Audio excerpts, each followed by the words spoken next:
So a lot of things like women not being allowed to drive or something, that's not Islamic, that's the culture of that specific country.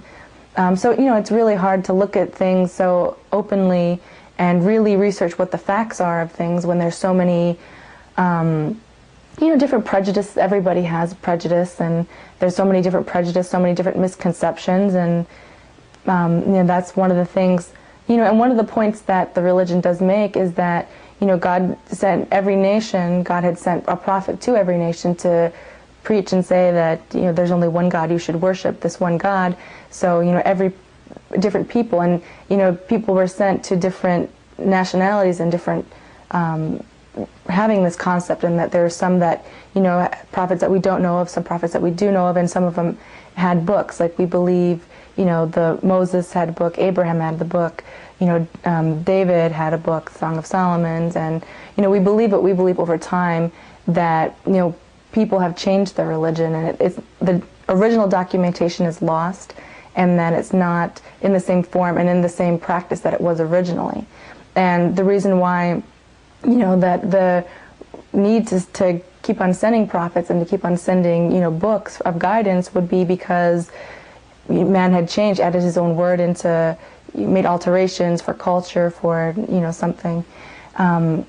So when, you know, one of the points that Islam makes, you know, when prophets are sent, that some people, when they won't look at things optimistically and look at things truthfully because of, you know, arrogance, because of this is a person from a different race, this is a person from a different color, this is a person from a different country and a different culture, you know, and that doesn't, because of our own arrogance and our own prejudice, which God doesn't view men in the same way that we view men, that we won't accept that their ideas and their beliefs, even if it's the truth, because of arrogance in our own hearts, because of things. And that was one of the things, you know, it really hit home for me and helped me to look at things optimistically. And, you know, one thing that really did hinder me from converting was, you know, it was so socially unacceptable to be Muslim. You know, it's really, you know, difficult to, you know, be in a country and then be, you know, a minority, and then be in a minority that has so much, you know, prejudice with it, and has so much, you know, bad attention from the media, and has so much, you know, like false ideas with. I remember when, you know, I was first considering that I was going to, you know, get married and convert, and, you know, it was really hard to tell my family that you know, that had been like generations of Christians, some were Catholic, some were born again Christian, and this is, you know, a Christian country. It was really difficult to, you know, face the prejudice and the misconceptions of what people had to say to me, and just, you know, social outcast because of,